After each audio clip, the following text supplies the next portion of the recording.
परब्रह्मा गुरुर्विष्णू गुरुर्देवो महेश्वरा गुरुर् साक्षात् परब्रह्म तस्मै श्री गुरुवे नमः तस्मै श्री गुरुवे नमः तस्मै श्री गुरुवे नमः सुख वाटे हेची ठाई सुख वाटे हेची ठाई वाटे हेची ठाई वाटे हेची ठाई बहुताई संतांचे बहुताई संतांचे बहुताई संतांचे बहुताई संतांचे बहुताई संतांचे बहुताई संतांचे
पुण्यतिथी 16 म्हणजे युलेचे रोप लाविले द्वारी त्याचा वेलू गेला गगनावरी मोगरा फुलला फुले वेचिता आती भरू कडी असिया. म्हणजे जे युलेचं रोप बाबांनी लावलं होतं त्याचा मोगरांचा फुलांचा सडा कसा पडलाय ना आता म्हणजे ते वेल कसा आता गगनावरती गेले. म्हणजे अशा तुमच्या आमच्या सगळ्यांची माऊली श्रीपाद माऊलींचा आज काय आहे पुण्यतिथी 16 नाही का. म्हणजे आता हा पुण्यतिथी 16 मागच्या वर्षी होणार होता ना इथं तर काहीतरी कारण कारणास्तव म्हणजे कोरोनाच्या काळामुळे हा सोहळा झाला नाही. पण आपण म्हणजे विश्वात्मक देवे मंडळी म्हणजे ह्या सोहळ्याची आतुरतेने वाट पाहतोय. किती 2 वर्ष झाली ना, म्हणजे पुण्यतिथी हा मागच्या वर्षी होणार होता. म्हणजे एवढे दिवस आपण ती आतुरतेने तिची वाट बघतोय. म्हणजे कटवून येते काय होणार आहे, बाबांच्या पुण्यतिथीचा सोहळा होणार आहे. मग आता आपल्याला काय वाटतंय, आम्हीच आतुरतेने वाट बघायला लागलो, आपणच आतुरतेने वाट बघायला असं वाटायलंय. म्हणजे एक मला तुम्ही संत महाराज बाबांचं एक हे संत दर्शने हा लाभ एक प्रकरण आहे. त्यामध्ये बाबांचं एका गावात 3 दिवस सलग वैष्णव कीर्तनाची सेवा होती. मग बाबा काय करायचे, कीर्तन सेवा झाली की महादेव मंदिरात काय करायला जायचे, झोपायला जायचे. पण झोपायला जात असताना बाकीची साधक म्हणजे किंवा गावकरी तिथे काय म्हणाले, बाबा तुम्ही तिथे जाऊ नका, कारण तिथं मोठा काय नागसाप आहे. मग बाबा काय म्हणाले, बर म्हणाले, असेल तो आला असेल त्याच्या कामासाठी, त्याचं काहीतरी काम असेल म्हणून तो आला असेल. मग बाबा तिथे झोपत होते त्यावेळेला तो नागदेवता काय करायचं, बाबांचं मुख दर्शन घ्यायचा. ते झोपले की त्यांच्या पाठीमागे येऊन त्यांचं म्हणजे मुखाचं दर्शन घेत होता. आणि बाबांचं म्हणजे 3 दिवस त्यांनी कीर्तन ऐकलं. आणि काल्याच्या कीर्तना दिवशी झाडावरती बसून त्यानं ते कीर्तन ऐकलं. त्याला बाबांनी दाखवलं, देव देव म्हणता बघा, देवाचं दर्शन घ्या, ठीक आहे. आणि त्याच्यानंतर गावकरी सांगतात की तो कधीच दिसला नाही पुन्हा. म्हणजे हा बाबांनी तुम्ही संत मायबापमध्ये बाबांच्या चरित्रात केलेले हे अनुभव आहे ना. म्हणजे मग तसाच अनुभव आज सुद्धा येतोय. म्हणजे ज्या वेळेला चिखलीमध्ये बाबांची 3 वर्षापूर्वी पुण्यतिथी सोहळा झाला, म्हणजे मला आलेला अनुभव सांगतोय. त्यावेळेला आमच्या पण तिथं असंच होतं.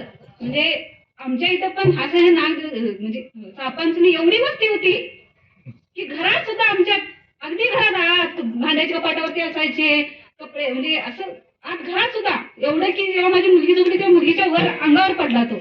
मग ते पांघरून पडला, तसाच गोळा केला आणि त्याला घेऊन बाहेर सोडला, तो गेला. म्हणजे अगदी घरात रोजच म्हणजे असा एक दिवस जायचं नाही की तो दिसला नाही. असा म्हणजे किती वर्ष, जवळजवळ मला वाटते 15 वर्ष झाला असं सतत चालू होतं. पण ज्या वेळेला बाबांच्या पुण्यतिथीचा सोहळा झाला त्या वेळेपासून ना बंद, दिसतच नाही. म्हणजे आम्ही काय करतो, ते आले की काय करायचं, सर्पमित्राला बोलवायचं, घरातून जात नाही ना तर सर्पमित्राला बोलवायचं आणि गावाकडे नेऊन सोडत होते. पण सोडलं तरी पण लगेच आणि दुसऱ्या दिवशी आणि दिसायचे असायचे. मग हा अनुभव कुठला, मग ते काय ते मग कुणाची वाट बघत होते. म्हणजे आम्हाला काय वाटायचं, आमच्याही आजूबाजूला अशी पाठीमागे शेती आहे, आजूबाजूला पाणी आहे, त्यामुळं भरपूर म्हणजे येत असतील. पण आताही तेच आहे ना, आम्ही तिथंच राहतो, पाणी पण आहे, शेत पण आहे, मग आता कुठे गेले ते. तू का म्हणे कोणी सांगे, तू का म्हणे कोणी सांगे, तू का म्हणे कोणी सांगे, तू का म्हणे कोणी सांगे, तू का म्हणे कोणी सांगे, तू का म्हणे कोणी सांगे, तू का म्हणे कोणी सांगे, तू का म्हणे कोणी सांगे.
ऐसे तुका वचनी आहे ऐसे तुका वचनी आहे.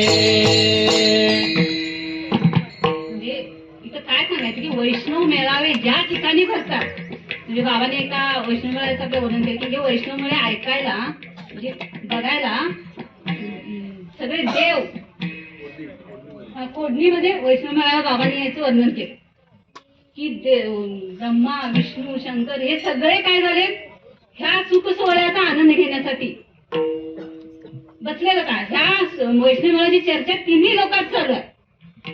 म्हणजे आम्ही तुम्हीच फक्त वाट बघत नाही ह्या म्हणजे ह्या काही आपल्या बाबांच्या त्या मुखदर्शनाची किंवा त्यांच्या तोंडातून पडणाऱ्या वाक्याची म्हणजे फक्त आमचाच उद्धार होतो असा नाही की आता इथं सुद्धा ते झालं. आता इथे किती आजूबाजूला पशु पक्षी वेली झाडं आहेत किती सगळं वाट बघत होती. 2 वर्ष झाली ती वाट बघत होती. म्हणजे आता आम्ही काय म्हणतोय प्रभू रामचंद्र वनवासाला गेले नाही का, वनवासाला गेले त्यांनी राजगदीचा त्याग केला आणि वनवासाला गेले. कैकई माता निमित्त झाली पण त्यांच्या प्रयोजनात होतं ना ते. अवघा रंग एक झाला अवघा रंग एक झाला अवघा रंग एक झाला अवघा रंग एक झाला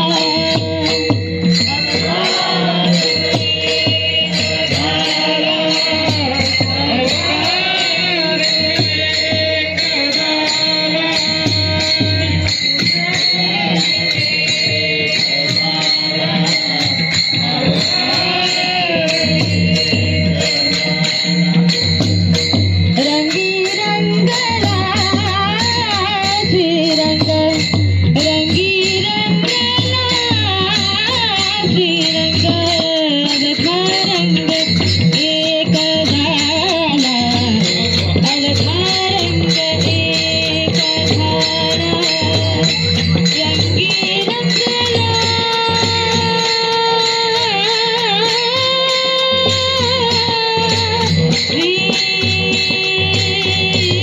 रंगला रंगी रंगला श्रीरंग अवघा रंग एक झाला अवघा रंग एक झाला अवघा रंग एक झाला.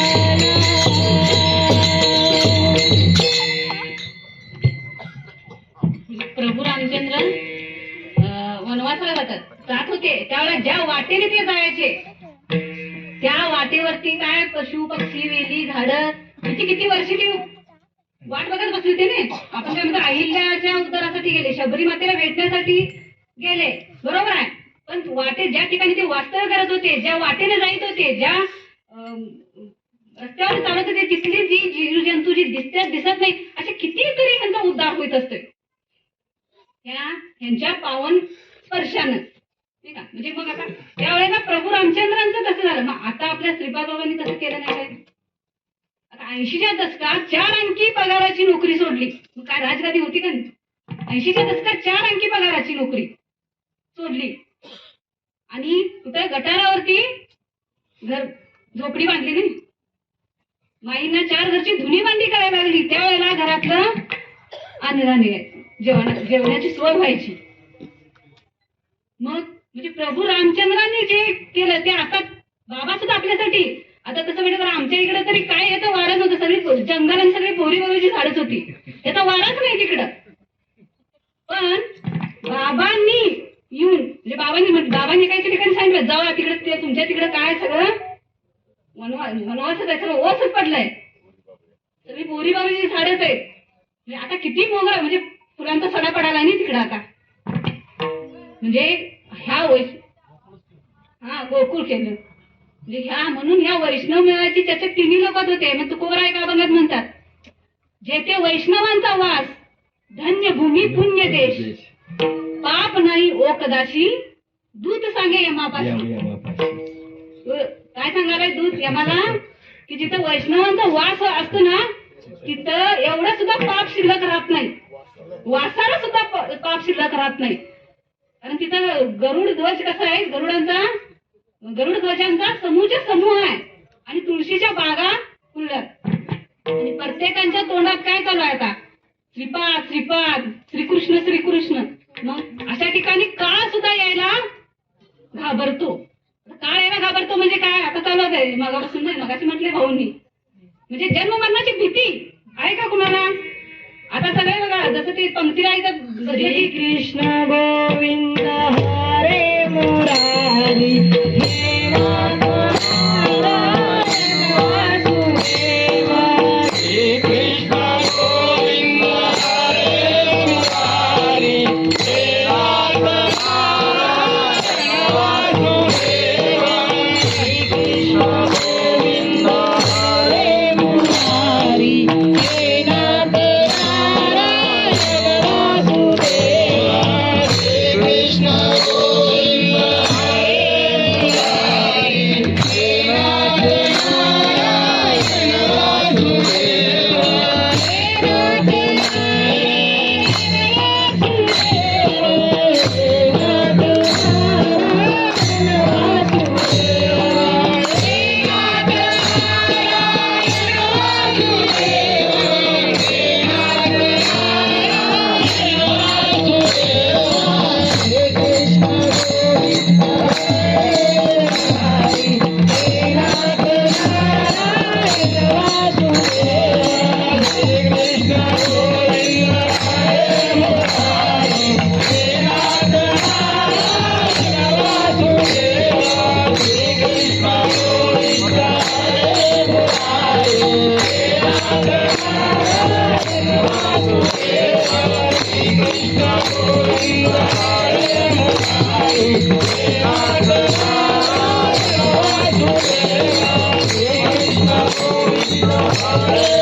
आजच्या चिंतनासाठी घेतलेला आपण सुख वाटे हे चिटाळी बहुपायी संतांची या, म्हणून केला वास नाही नाश ते ठाई. न करवे हाली चाली निवारिली चिंता आहे, तुका म्हणे निवेतनू रजकनू लागता. आता या अभंगाचा सरळ सरळ अर्थ काय की सुख पाहिजे ना तर कुठं आहे, संतांच्या पायाजवळ सुख आहे.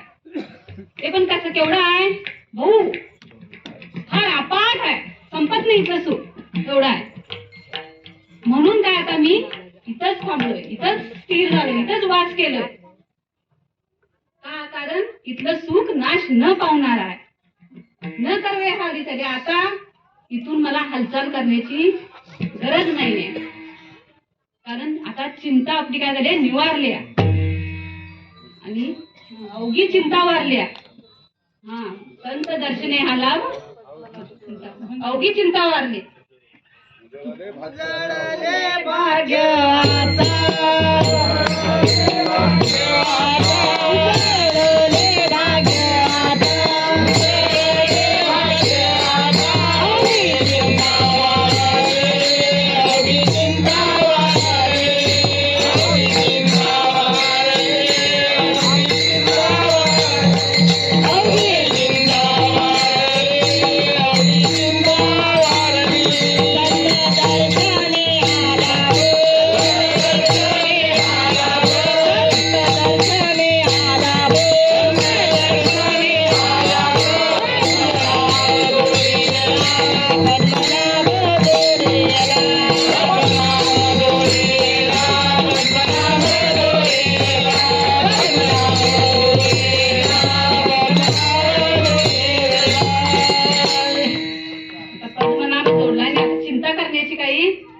गरजच नाहीये. हा चिंता वारली, अवघी चिंता वारली. तर तर तुकोबरा पहिल्या चरणात काय म्हणतात की सुख वाटे हेची ठाई भाऊ पायी संतांच्या, म्हणजे हा अभंग निश्चयात्मक अभंग आहे. म्हणजे त्यांचा जेव्हा निश्चय झाला की इथल्याशिवाय दुसरीकडे कुठं सुख भेटत नाही, म्हणजे शाश्वत सुख इथंच भेटणार आहे. शाश्वत सुख इथे भेटणार म्हणजे कुठेतरी त्यांनी नाशवंत सुखाचा अनुभव घेतलाय ना.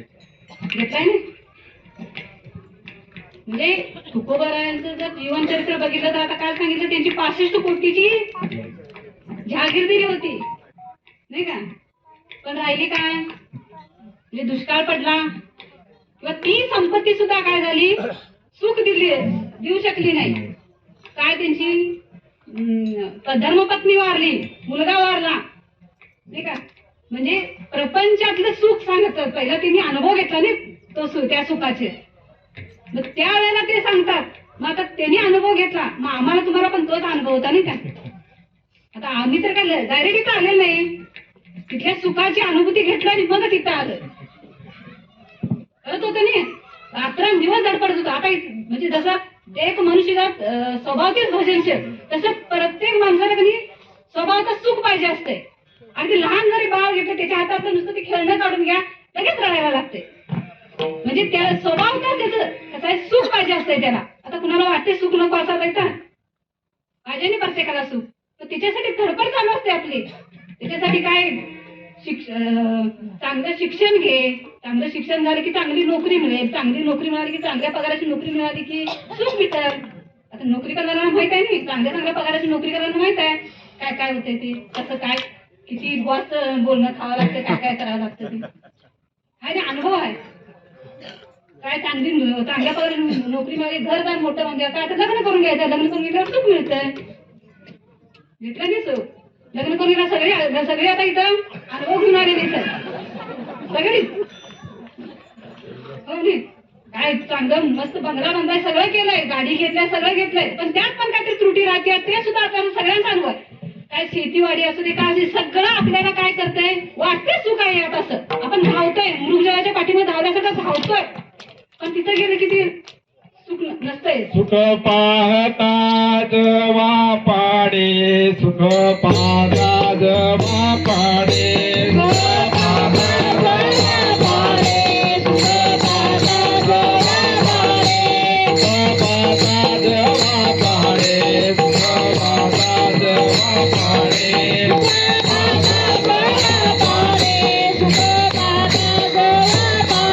दुःख पर्वताये वळे, दुःख पर्वताये वळे, दुःख पर्वताये वळे, दुःख पर्वताये वळे, दुःख पर्वताये वळे, दुःख पर्वताये वळे. सुख केवढा आहे, सुख जवळ एवढा आहे आणि दुःख एवढा आहे, पर्वत आहे एवढा आहे. आणि आपण त्या सुखाकडेच आणि काय करावं लागलं, सुखाच्या. मग आता काय केलं, धडपडती राहू, जी धडपड होती ती धडपड चालू राहू दे, पण फक्त काय केलं, दिशा बदलली नाही का. आपली जी रात्रंदिवस काय आपण नुसतं प्रपंचासाठी तिकडे धडपडत होतो, रात्रंदिवस धडपड चालू होती. आता काय केलं, त्याला वळण बदललं आणि म्हणाले या भाऊ, सुख पाहिजे नाही, सुख पाहिजे नाही, 100% सुख इथं भेटणार. तुकोबारा सुद्धा अभंगात तेच सांगतात, सुख वाटे हेची, शब्द कसा वापरला, हेची, हितच, दुसरीकडे कुठं भेटणार नाही. कुठं भेटणार आहे, संतांच्या चरणाजवळ नाही का. मग आता संतांच्या चरणाजवळ किंवा मग ते सुख कसं भेटणार, मग ते सुख कुठं भेटेल बरं, बाहेर कुठं भेटणार आहे नाही, इथं भेटणार आहे.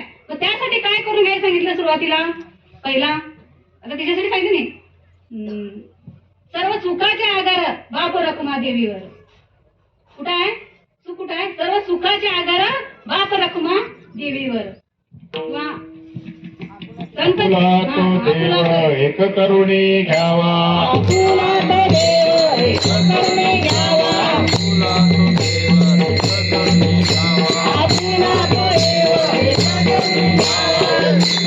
जीवा तुकरे, जीवा जीवा तुकरे, जीवा जीवा तुकरे, देवाई दुखाची गरजे, दुखाची गरजे, देवाई दुखाची गरजे, देवाई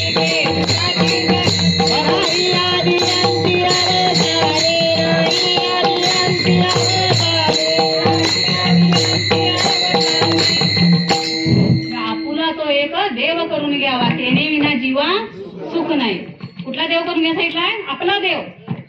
आपला देव करून घ्यायला सांगितलाय. तेच ज्ञानेश्वर माऊली म्हणतात, ज्ञानदेव म्हणे भजा आत्मदेवा अखंडित सेवा करत तिची. कुठला देव भजायला सांगितलाय? आत्मदेव. मग आत्मदेव कुठे आहे? बाहेर आता भरपूर देव आहेत. कुठलं सांगितलंय? गणपती देव किंवा महादेव. कुठला देव सांगितला? काय? आत्मदेव सांगितलंय. मग आत्मदेवाचं कुठं मंदिर आहे का बाहेर कुठं मंदिर? नाही. ते आत्मदेव कुठे मिळणार? कुठं असणार त्याचा? तो कुठं भेटणार?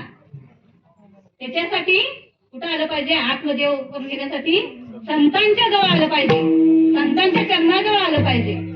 त्यावेळेला ते काय करतात? आपल्या आतल्या देवाची ओळख करून देतात. सद्गुरु नायक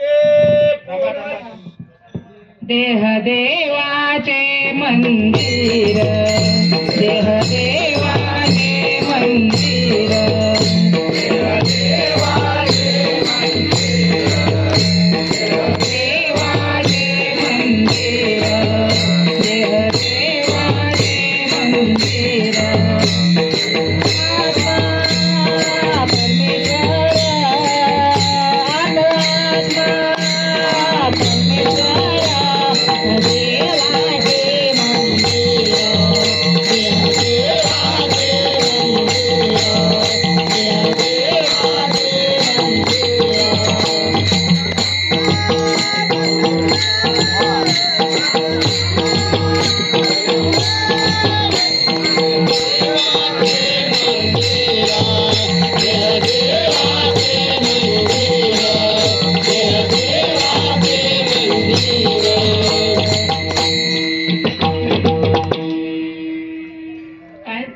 देवाचे मंदिर.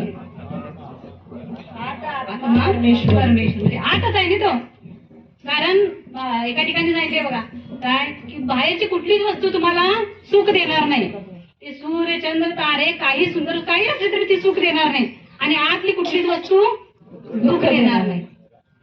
म्हणून काय करा? पहिला भजा आत्मदेवा, म्हणजे आत आपला देव करून घ्या, नाही का? त्याच्याशिवाय सुख भेटणार नाही. आपलं सुख कुठे शोधायचं चालू होतं? बाहेर. किती धडपड होतो, किती करत होतो, काय काय ते चालू होतं ना सकाळी राण्याचा दृष्टांत. तो एक राजा होता आणि त्याला 4 राण्या होत्या, नाही का? आणि तो काय पहिल्या राणीवर लई प्रेम करायचा, लई काय नुसता बसता नुसता पहिली राणी पाहिजे. ती राणीवर एवढं प्रेम की काय पण सगळं तिच्यासाठी असं, हा एवढं तिच्यावर प्रेम होतं. दुसरी एक राणी होती, तिच्यावर पण प्रेम होतं, पण पहिलीपेक्षा जरासं कमी असं, ते 5%. नाहीतर दुसऱ्या राणीसाठी सुद्धा सगळं उठता बसता सगळं राणीला हे लागते ते लागते सगळं हे चालू असायचं. आणि तिसरी एक राणी होती, तिसऱ्या राणीचं पण प्रेम होतं, पण त्या 2 राणीपेक्षा थोडंसं कमी. आणि चौथी एक राणी होती, तिच्याकडे तो कधी जाईत पण नव्हता, तिकडे लक्ष पण देत नव्हता. हा नाही का? मग ती कुठली राणी? पहिली राणी कुठली? शरीर. म्हणजे आपलं उठलं सुटलं कसं शरीर सुखासाठी धडपड चालू असते ना. त्या शरीराला काहीतरी होईल, आता सकाळी ताई सांगितलं नाही, ह्या शरीराला काहीतरी होईल याची भीती आहे. त्याच्यासाठी सगळं ह्याला जपात येते, त्याला काय पाहिजे काय नको हेच सगळं पुरवाय चालू आहे. मग तो काय राजा काय म्हणतोय, मी म्हणजे राजाला काय झालं समजलं की बाबा आता माझं जायचं वेळ आली आहे. मग तो राजा काय जातोय पहिल्या राणी म्हणतोय माझ्या तर जायची वेळ आली आहे, तू माझ्यावर येतीस काय? तर ते पहिली राणी म्हणते नाही मी तुमच्यावर येऊ शकत नाही, तुम्ही गेला की मी लगेच जाणार. थोड्या वेळाने 1-2-3 तास जास्त 2-3 तास मी थांबतो, तिथनं पुढं लगेच जाणार. बघा शरीर ह्यातला आत्मा निघून गेला, ठेवतात किती वेळ? लगेच गेलं नाही. आता दुसऱ्या राणीजवळ गेला, दुसऱ्या राणीला पण हेच विचारलं, ती पण म्हणाली नाही मी येऊ शकत नाही, पण एक 3-4 दिवस थांबू शकते. तुम्ही गेल्यानंतर मी 3-4 दिवस इथं थांबू शकते. ते कोण आहेत? आपले नातेवाईक. मग ते काय तुकडोजी महाराज सांगतात की बायका पोर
किती दिवस? 3 दिवस म्हणजे 12 दिवस एवढंच. आणि तिसरी राणी धन संपत्ती. मेल्याबरोबर लगेच मुलं येतात, मुली येतात, तू हे माझं आहे, हे तुझं आहे, सगळं वाटण्या करून घेऊन सगळं. म्हणजे ज्याच्यासाठी आपली धडपड चालू आहे. आणि 4थ्या राणी कुठली? आत्मा. त्याच्यावर कधी बघतोय आम्ही? नाही बघत. ती मात्र म्हणते तुम्ही कुठं जाईल तिथे मी तुमच्या बरोबर. ज्या क्षणाला त्या ती येणारच आहे. जेथे जातो तेथे माझं सांगायचं म्हणजे हा ती नावडती असते राणी, नावडती राणी. पण तीच आपल्या काय करते, तीच आपली आहे. हा ते सांगितलंय ना, तिचं घर किती आपण म्हणजे आपलं किती म्हणजे असं वाटतंय की बाबा तर भेटले नसते तर कुठे गेलो असतो आणि काय झालं असतं. नाही का? म्हणजे आता तुकोबारा तेच म्हणतात की आता हे म्हणजे ह्या सगळ्याचा अनुभव जसा तुकोबारांना आला तसा विश्वात्मिक देव मंडळींना पण आला. म्हणजे म्हणून आपल्याला काय केलं, आता तो आपला देव आता समजला. त्या प्रक्रिया झाली. आता मगाशी सांगितलं भाऊनी की त्या अनुग्रह आणि प्रबोधाच्या माध्यमातून काय केलं, आपल्याला त्या देवाची ओळख करून दिली. नाही का? ओळख करून चालेल.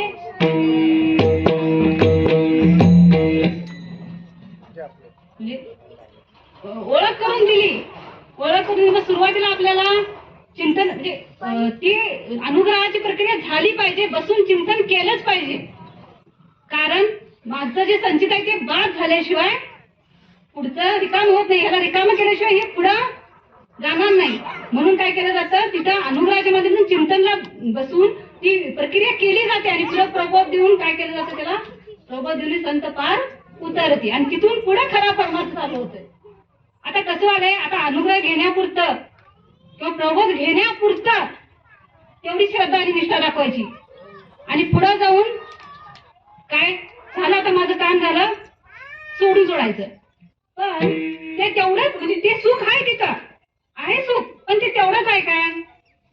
तेवढंच आहे काय? म्हणजे आता बघा, जर आपण शाळेत आता इथं ऍडमिशन झालं, शाळेत ऍडमिशन टाकलं की सुरुवातीला काय शिकवलं जाते, आई शिकवलं जाते किंवा बाराखडी ABCD शिकवलं जाते. आता पुढे पहिलीला गेल्यानंतर ते शिकवलं, मग पुढे कसं पुढच्या वर्गात जाईल तसं हळूहळू साधना बदलत गेली. नाही, हळूहळू साधना बदलत गेली की नाही, अभ्यास बदलत गेला. आता 10वीला गेला, 12वीला गेला, डिग्रीला गेला. म्हणजे त्या एका काय ते बाराखडी किंवा एका त्या मुळाक्षरामुळे शब्द तयार झाला, शब्दामुळे वाक्य तयार झालं, आणि वाक्यामुळे काय झालं, पुस्तक तयार झालं. मग आता सांगा, त्या बाराखडी किंवा ती मुळाक्षरापासून ते जे शब्द किंवा पुस्तक वेगळं आहे काय? त्यातच आहे ना, ते त्यातच आहे ते. म्हणजे मला इथं काय सांगायचं की ते तेवढंच नाहीये, त्याची व्याप्ती पुढे आहे. त्याची व्याप्ती काय आहे, पुढे आहे. मग आता ते त्याला म्हणजे विसरायचं नाहीये, ते तेवढं नाहीये. तर त्याच्यासाठी बाबांनी आपल्याला काय सांगितलंय, देव, ईश्वर, निसर्ग, सद्गुरू, नाम, गोमाता, भूमाता, हे काही म्हणजे वेगळं नाहीये. सगळं काय काय आहे, तेच आहे, नामच आहे. ठीक आहे. मग ते समजणार कधी, ते समजणार कधी आपल्याला? आता अनुग्रह घेऊन प्रबोध घेऊन जर आपण घरी जाऊन बसलो तर ते समजणार आहे का आपल्याला ते केवढा आहे, ते देव केवढा आहे? किंवा ज्ञानदेव कुशे निवृत्तीची चाड, गगनाहून वाढ नाम आहे. म्हणजे गगनाहून असलेलं वाढ आपल्याला घरी बसून समजणार आहे काय नाही ना. त्यासाठी सतत काय पाहिजे म्हणून दुसऱ्या चरणात तुकोबराय म्हणतात, म्हणून केला वास नाही नाश ते ठाई, नाही का. म्हणजे म्हणून केला वास. मग आता देव, निसर्ग, ईश्वर, सद्गुरु हे वेगवेगळे नाही, ते एकच आहे. मग आता आपल्याला बाबा आपल्याला म्हणजे कार्य करून घ्यायला लागले. म्हणजे आपल्याकडनं आता काय सुरुवातीला वृक्ष संवर्धन करून घेतलं नाही, आणि मग नंतर आपलं आता गोसंवर्धनाचं कार्य चालू आहे. हे कशासाठी चालू आहे बरं? म्हणजे आता काळाची गरज काय आहे? आता काळाची गरज काय आहे? आता फक्त बसून चिंतन, एका ठिकाणी बसून चिंतन करायचं नाहीये, हे करायचंच आहे. त्याच्यासाठी दिलंय सकाळी ब्रह्ममुहूर्ताचं टायमिंग दिलं आपल्याला. त्यावेळेला सद्गुरु भजन आणि आत्मचिंतन झालंच पाहिजे. पण ते झाल्यानंतर पुढं कार्याला लागलं पाहिजे. तर ते कार्य कोणतं आहे? आता आपलं इथं उद्घाटन झालं त्यावेळेला पहिल्यांदा काय केलं, म्हणजे गोमातेचं पूजन केलं. आता तसं म्हटलं तर नसतंय नाही वैष्णव किंवा आता, पण आता काळाची गरज काय आहे? गोमाता जोपासली गेली पाहिजे, नाही का. कारण आता आपलं गोमातेची आरती काय आहे? जय जय जय गोमाता, तू विश्वमाता, तू पालन पोषण करता. म्हणजे ती काय आहे? विश्वाची, त्या सगळ्याची पालन पोषण करतात. जय हो जय गो माता, जय जय गो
Oh,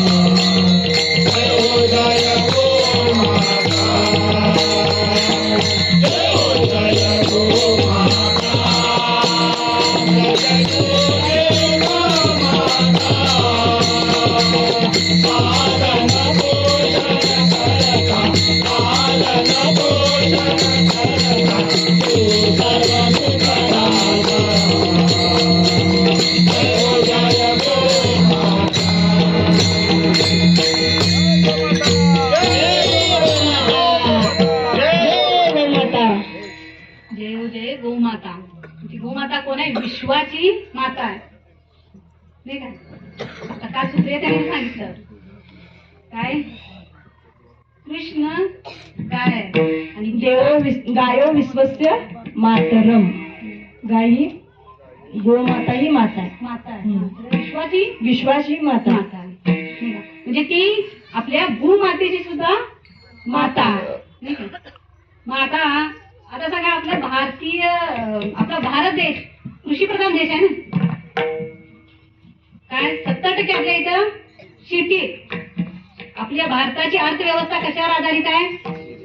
शेतीवर आधारित आहे. मग आता काय चालू आहे की पहिल्यांदा त्या शेतीवर घालाघाल चालू आहे ना आता. म्हणजे आता आपलं काय रासायनिक खतांचा वापर करून काय आपली शेती पिकवली जाते ना आपल्याकडे नाही. म्हणजे आता काल मोठे म्हणून सांगितलं की ती काय तिकडं आउटडेटेड आहे. तिकडं वापरत नाही, ती इकडं वापरायला देत. सुरुवातीला 1 किलोवर टाकून बघितलं की उत्पन्न काय झालं? भरघोस आलं. आणि नंतर काय झालं? आता त्याला त्याची सवय लावून ठेवली. आता भरपूर टाकायला लागतंय. म्हणजे ह्या रासायनिक खतांच्या वापरामुळं काय व्हायला आपली शेती नापीक व्हायला. भारतातली लक्ष्मी नाहीशी झाली. नापीक झाली शेती. हो, अर्थव्यवस्था ढासळली. कारण काय? शेतीमध्ये रासायनिक खतांचा वापर आपला जो युरिया फॉस्फेट काय एनपीके काय टाकतात नाही, त्यामुळं काय व्हायला शेतीची प्रत आहे ती खालावत चालली ठीक आहे. शेतीची प्रत खालावली. म्हणजे आता एक पेपरला बातमी आली होती की आपल्या भारतातील 30% जमिनी काय झाले नापीक होण्याच्या मार्गावर आहे. त्यात महाराष्ट्राचं सुद्धा नाव आहे त्याच्यात. म्हणजे आपली शेती काय व्हायला नापीक होण्याच्या मार्गावर आहे.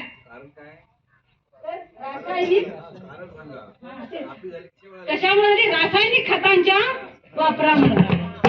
म्हणजे भूमातेला काय करायचं चालायचा? म्हणजे इथली आर्थिक अर्थव्यवस्था जर कोलमडली तर काय होईल? ही भारतीय काय होतील? कोलमडतील नाही का. मग आता आपली भूमाता जर अशक्त असली तर तिची पोरं कशी सशक्त असणार आहे? आता गर्भवती माता जर सशक्त नसली तर तिला होणारा बाळ सशक्त असणार आहे काय?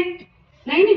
मग तिची म्हणजे उगवण्याची जी क्षमता आहे ती कमी व्हायला लागली. म्हणून परवा एक मोदीजींचा एक व्हिडिओ आलता. काय सांगितलं मोदीजींनी? ज्या गावात 100 पोती आपलं खतांचा पुरवठा केला जातोय तिथं 50 पोतीच पाठवायची. जिथं 10 पोती जातात तिथं 5 पोती पाठवायची. का? तर आता रासायनिक खतांना कसं एखाद्याला जर व्यसन लागलं असलं तर काय होईल? एकदमच जर बंद केला तर तो काय होतोय? दारूचं व्यसन आहे आणि एकदम त्याला बंद केलं तर काय होईल? तो पुण्यात जाईल नाही. म्हणून काय केलंय? हळूहळू काय करायचं आहे? हळूहळू काय ते रासायनिक खतांचा वापर कमी करून जैविक शेती, सेंद्रिय शेती करण्याचा म्हणजे हे आता काय सांगितलं मोदीजी आल्यापासून आपल्या इथं भारताचं कसं लोन घेण्याची म्हणजे लोन अगोदर घेत होतं ते लोन आता द्यायला लागले. म्हणजे अर्थव्यवस्था काय व्हायला सुधारायला आणि आपल्या गोमातेचं काय आधारात तिथे चालू आहे आता त्यांच्यामुळे.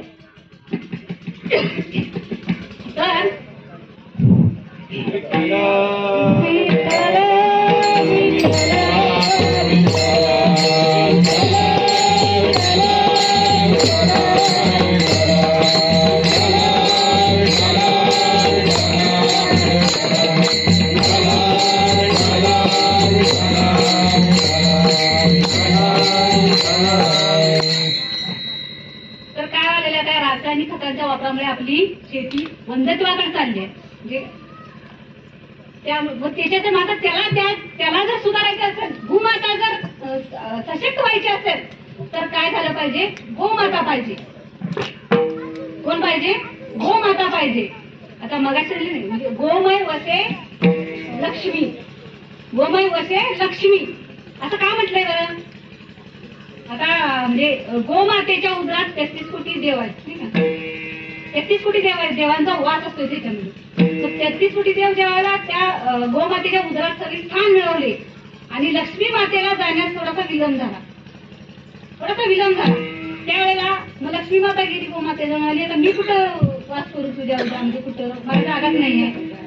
तर गोमाता म्हणाली की सगळीकडे तरी आता सगळे देव आम्ही वास तर केले, फक्त माझं जे शेण आहे ते शेणामध्ये एवढं कोण कुठले देवता वास केलेले नाहीये.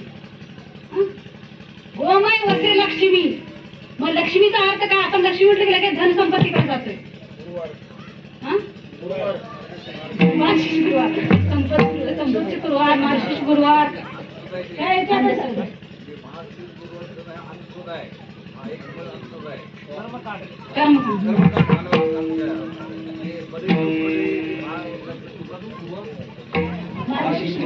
उच्चार करा माहिती आहे, अंधश्रद्धा आहे, समजत नाही अजून. तुका म्हणे कैसे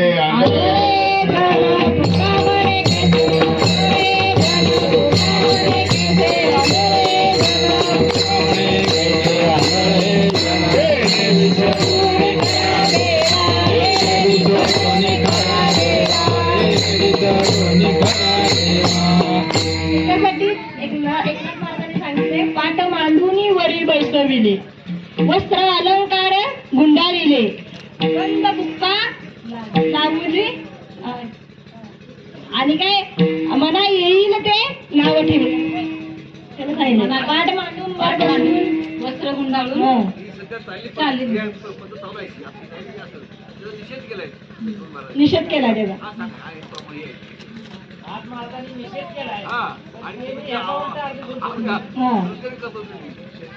शिळ्या तांब्याचे बाहुले केले, पाठ मांडूनी वरी बैसविले, वस्त्र अलंकार गुंडाळिले आणि मना येई ते नाव ठेविले, या जनाशी कैसे वेड लागले. म्हणजे बघा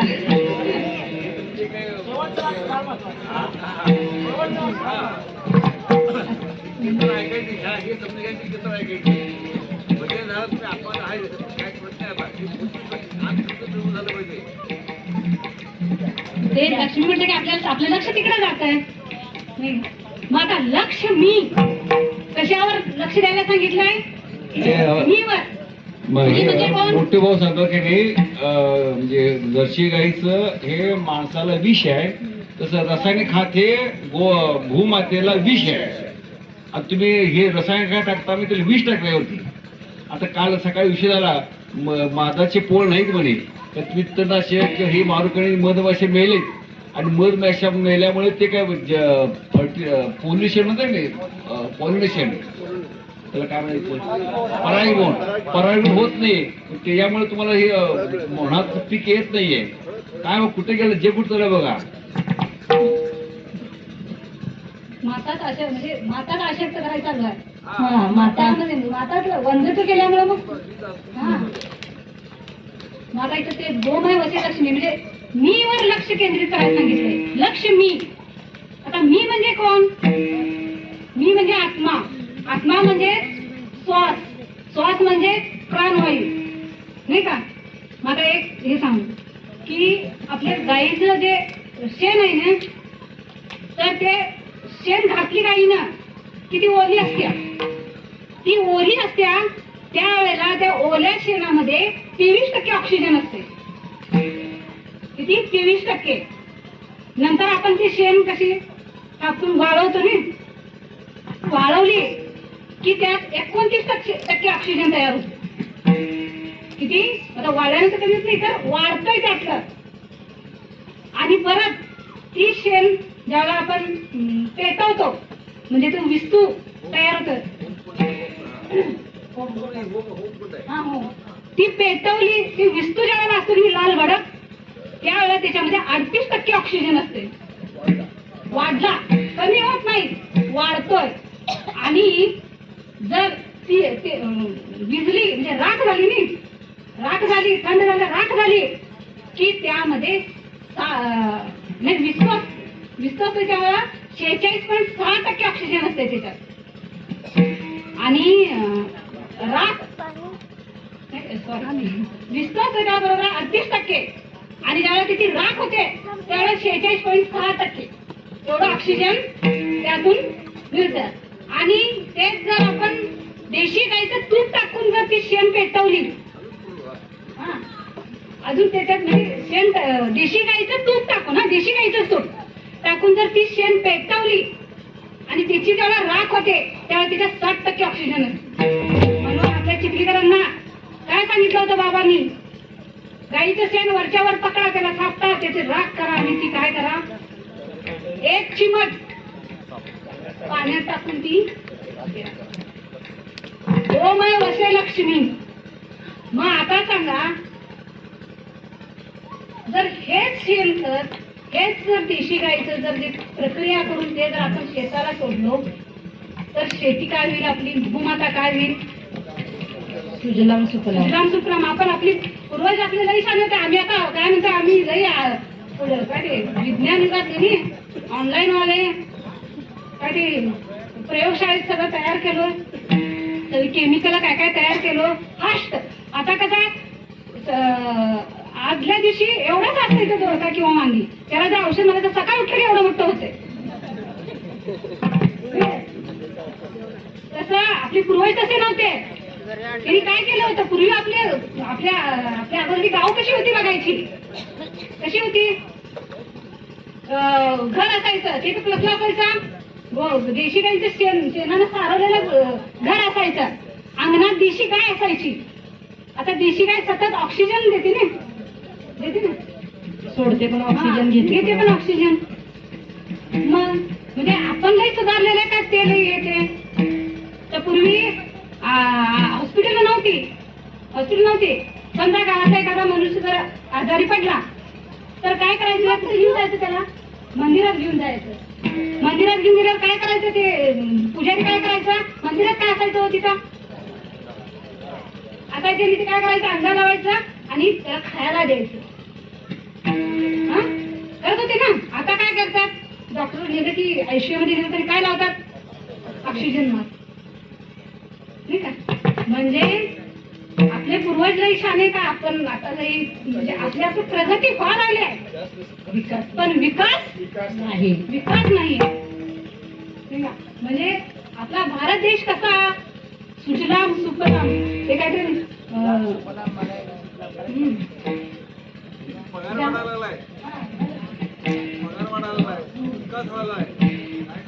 विकास व्हायला आहे, पण प्रगती व्हायला आहे.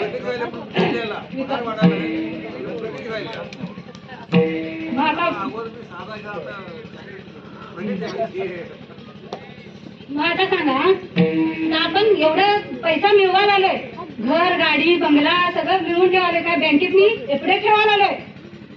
मग आता सांगा, जर आपली भूमाता जर टिकत नसेल तर पुढची पिढी आपल्या काय खाणार आहे, पैसा खाणार आहे, काय खाणार, सोनं खाणार आहे, खरंच सोनं कुठलं आहे, खाणार काय ते. आपल्या पूर्वजांनी आपल्याकडे जो ठेवा दिला आपल्याकडे, तो ठेवा आता आपण पुढच्या पिढीला द्यायचा. कसा द्यायचा हा ठेवा, गाडी बंगला पैसा काय संपत्ती, कुठला ठेवा द्यायचा.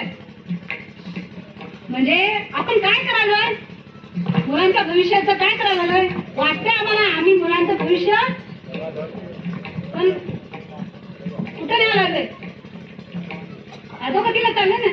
म्हणजे हळूहळू होणार आहे. हे कसं स्लो पॉइझनिंग आहे, एकदम नाही होणार, स्लो पॉइझनिंग झालं. मुलांना संस्कार शिबिर मध्ये घालायला, मुलांना कुठं घेऊन घालायला, संस्कार शिबिर मध्ये, आणि आई वडील वृद्धाश्रमात. आता आई वडील जर घरात असले तर संस्कार शिबिर मध्ये घालायची गरजच नाही ना. म्हणजे तिथं काय म्हणजे आपल्याला काय जोपासली पाहिजे, संस्कृती आपली संस्कृती जोपासली पाहिजे. त्याच्यासाठी मग बघा, म्हणजे हे करण्यापाठीचा उद्देश आपल्याला कधी समजला बरं. आता आम्ही पण सगळी आपली चिखलीकर मंडळी तर सगळी तेच करत होती. कुणाकडे देशी गाय होती काय? नव्हती कुणाकडे. सगळ्यांकडे जर्सी गाईच होत्या. पण कधी समजलं हे सगळं? कधी समजलं? पण पहिल्यांदा बाबांनी आमच्या प्रत्येकाने पहिला गाय प्रत्येकाला गाय अगोदर आणून दिली. आता ते संतोष भाऊंची ती गोशाळा काय झाली हे काय प्रयोजन होतं काय माहिती. पण काय झालं आपल्या त्यांच्या त्या तिथल्या गायी सगळ्या प्रत्येकाच्या घरात आणल्या. म्हणजे मी सांगणार आहे बाहेर, पण पहिला मी माझं आचरण झालं पाहिजे ना. तसं मी त्या देशी गायचं महत्व समजून घेतलं पाहिजे. आता आपलाच अनुभव आहे. आपल्या चिखली ते गोशाळेत गेला की प्रसन्न वाटते. कसं वाटतंय तिथं म्हणजे कितीही काम करा काय करा. तर परवा आम्ही गेलो तर माझी तब्येत बरी नव्हती, मला सर्दी झाली होती. पण तिथं शेणी लावताना त्रास झाला नाही. का बरं? आता तो भाव पण असेल, पण त्या शेणी लावताना ती शेण लावताना त्यातून काय बाहेर पडत होतं? ऑक्सिजनचं हे वाढलं नाही आजूबाजूला. मग आता तिथं आजार राहील काय? आता मगाशी सांगितलं ना त्या आरती दादानी रोग राग नाश करते. म्हणजे त्या गोमातेचं काय आहे? गोमाता म्हणजे काय आहे? आता समजायला आलं आपल्याला. कशामुळे समज आलेलं?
आचरण करायला सांगितलं नाही का. मग आता भूमाता जर आपली सचेत व्हायची असेल तर गोमाता पाहिजे. म्हणून आपल्या भारतीय शेतकऱ्याकडे तरी प्रत्येक शेतकरी एक तरी गाय असावी. ही तळमळ, ह्या तळमळीतून कार्य चालू आहे. भावंडात तुमच्या छोट्याशा प्रयत्नातून पुढं महान कार्य होणार. आता हा चिमणीचाच भाव आहे ना. तर जंगलानं वनवा पेटलाय सगळीकडे. आता चिमणी काय आग उजळू शकणार नाही माहित आहे. पण त्यांचा विश्वास आहे, त्याच्यावर आमचा विश्वास आहे. नाही का? म्हणजे आपल्याला काय करायचं, हे कधी आपल्याला भूमाता सशक्त करायचे त्याच्यासाठी गोमाता पाहिजे हे आपल्याला कधी समजलं. तर वास म्हणजे इथं काय सांगायचं, म्हणून केला वास नाही नाशक हे काही. जर सतत त्यांच्या सानिध्यात त्यांच्या सहवासात असलं तरच आपल्याला हे समजणार आहे. म्हणजे आता सगळी चिखलीकर, निपाणीकर, मुंबईकर, मासावाडीकर ही आटपाडीकर सगळी जरी वेगवेगळ्या ठिकाणी जरी राहत असली तर विचारानं कुठं वास आहे त्यांचा सगळ्यांचा. सगळ्यांचा विचार कुठं चालू, विचारांचा वास कुठं आहे? श्रीपाद बाबांच्या चरणाजवळ आहे ना. नाही नाश ते काय ते आत्ताच नाहीये. आता वाटतं आपल्याला हे कधीपासूनच आहे. ते ठिकाण नाश न पावणार आहे. ते ठिकाण कसं आहे? अनादी आहे, अनंत आहे, चिरंतन आहे, सनातन आहे, अविनाशी आहे. ते आत्ताच नाहीये. केव्हापासून आहे ते? बघा भगवान श्रीकृष्णाने काय केलं? गाई पाळल्याने गोपाल पहिल्या काय केल्या?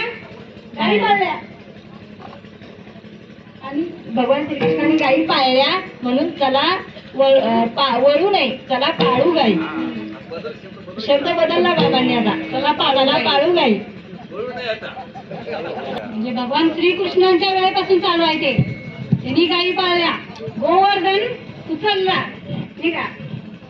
किती आता मग आता किती किती गोवर्धन चाललेत आहेत नाही, सिद्धोबा, दंडेश्वर, पांडवकडा, भोगदेवघाट सगळीकडे गोवर्धन आता चालू आहे.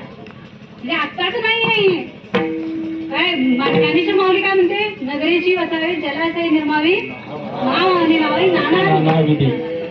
तुकारामांनी काय केलं, मग आता फक्त कांती बदलल्या पण कार्य नाही नाश ते ठाई. ते कार्याला नाश नाही, त्या सुखाला पण, तिथल्या सुखाला पण नाश नाही. म्हणून तिसऱ्या चरणात तुकोबाराय म्हणतात, न करवे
हाली चाली, निवारेली चिंता आहे. आता अशा ठिकाणी आल्यानंतर आता हालचाल करायची गरज आहे काय, नाही. अडून राहीन ताई ताई उगा संतांचे न करे काही न मागे न करे काही जे आन मग आता दुसरं काय करायचं नाही तर गरज आहे काय. दुसरीकडे कुठलं वेद शास्त्र बाकी कुठलं होम हवन काय करायची गरज आहे इथं गुरु आज्ञा हेच अंतिम सत्य. कारण काय, आता आपली अवघी चिंता वारली आहे, अवघी चिंता उजळले भाग्याचा अवघी चिंता वारली. पद्म संत दर्शने हा लाभ पद्मनाभ जोडे. चल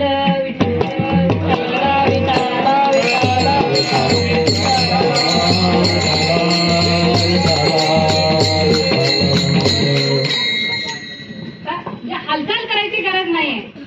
आता बघा,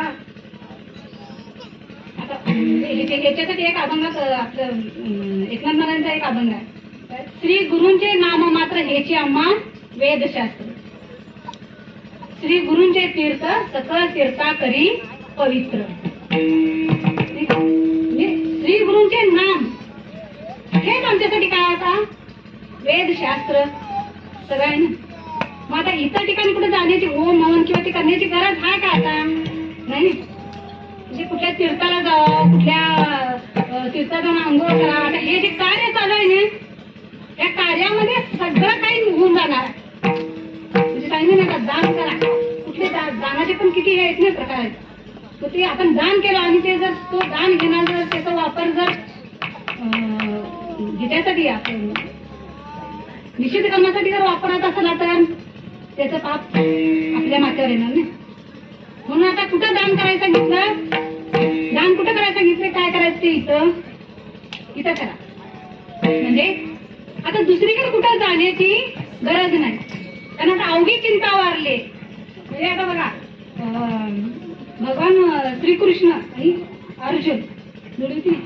आता अर्जुन कसा, तरी पण आपल्याला कसं होतंय, जरा कुठेतरी मनात कुठेतरी मल विक्षेप आवरण येतो नाही, काहीतरी कालगतीनुसार काहीतरी मनात येतंय. म्हणजे आता अर्जुनानं काय केलं, सांगितलं होतं की तू काय या सगळ्यांना काय, जे सगळे मेलेले आहेत ते सगळ्यांना मारलेलं आहे, तू फक्त काय उचल, शस्त्र उचल. तरी पण तिच्या मनात शंका होती नाही की मी एवढ्या सगळ्यांना मारल्यानंतर मला पाप लागणार नाही काय, वाटत होतं ना पाप लागणार नाही का मला. ते भगवान श्रीकृष्ण म्हणतात ते मारल्यानंतर पाप हे होणारच आहे, पण तू त्याची चिंता करू नकोस, तू त्याची काळजी करू नकोस. ते कसं हे करायचं, ते कसं त्याचं पापाचं शासन कसं करायचं ते मी बघतो. तरी पण आणि अर्जुनाने काय केलं, काय जयद्रथला वाढण्याचा, जयद्रथचा वध करण्याचा संकल्प केला. सूर्यास्ताच्या अगोदर काय करणार, मी जयद्रथचा वध करणार. कशामुळे त्याच्या मनात ते आलं, काय ते आपलं बोधात कुठेतरी विसर पडला, मोह कुठेतरी जरा असं आला नाही. मुलग्याला माझ्या जयद्रथनं काय ते मुलग्याला चक्रव्यूहात अडकून काय केलं, अभिमन्यूला मारलं. म्हणजे कुठेतरी विसर पडला आणि काय प्रतिज्ञा केली की मी जयद्रथ सूर्यास्ताच्या अगोदर जयद्रथचा वध करणार. मग आता हे अर्जुनाजी होणार होतं काय, होणार नव्हतं नाही. जर त्या जयद्रथचा वध केला असता तर पहिला काय झाला असता, अर्जुनच पहिला, असं त्याला वर होता नाही. मग बरोबर श्रीकृष्णाने कसं ते नियोजन केलं, प्रयोजन केलं नाही. बरोबर त्या सूर्याजवळ काय सुदर्शन चक्र लावलं, सगळीकडे अंधार पडला आणि जयद्रथ बाहेर आला. आणि बाण मारल्यानंतर ते कुठे जाऊन पडला, त्याच्या जयद्रथच्या वडिलांच्या मांडीवर जाऊन पडला आणि तिथं त्याचा दोघांचाही मृत्यू झाला. मग आता जर तिथं त्यावेळेला जर बोध नुसता लक्षात ठेवून झालं असतं काय, जर बोध करणारा जर जवळ नसता तर काय झालं असतं, झालं असतं नाही. मग तसं म्हणजे बोध एका वेळी बोध विसरून चाललंय, पण बोध विसरणारा बोध देणाऱ्याला बोध देणाऱ्याला विसरायचं नाही. म्हणजे न करवे हालीचली निवारली चिंता. आता आपली ती चिंता निवारली, जन्म मरणाची चिंता काय झाली निवारली. पण ते मरण कधी येते ते माहित नाही. पण त्याच्या अगोदर सुद्धा आपलं किती होते संकल्प करतोय, मी हे करणार, मी ते माझ्यामुळे झालं, मी सगळं केलं. कुठेतरी ते पण येते, तिथे गेल्यावर आपण गोशाळेत गेल्यावर पण होईत असेल नाही, मी करायला आलोय, माझ्यामुळे व्हायला आले होते. आम्हीच किती केलं पाहिजे नाही, तुम्ही येत नाही. हा कुठेतरी हा कसा आहे अजून ह्याला गेले नाही. त्यामुळे पण वेळोवेळी बाबा आपल्याला आठवण करून देतात. सांगितलं ते पाठीवर गाठोडे याला असतो, त्यात भरपूर आहेत. तुमच्यानं होत नाही नव्हे, होत नाही नव्हे, भरपूर आहेत. आता ब्रह्मा विष्णू महेश भरले आता पाठीवर आहेत. मग मुंबईकर आहेत, आवेकर आहेत, मासावडीकर आहेत, सगळे आहेत. जरा तर तुम्ही हे करा, जिथं बोध आहे असा कमी लगेच आपल्याला. म्हणजे बघा, म्हणजे आपल्या आता तसं ते चिखलीवाल्यांचं भाग्य समजायचं आपल्या, म्हणजे तसं विश्वासाने देव मंडळायचं. पण विशेष करून की आपल्याला त्या गोमातेचं संवर्धन किंवा गोमातेचं हे करण्यासाठी आपल्याला तिथं कार्यक्षेत्र तयार करून दिलंय. ठीक आहे, म्हणजे अवघी चिंता वाढली. पुढे राजा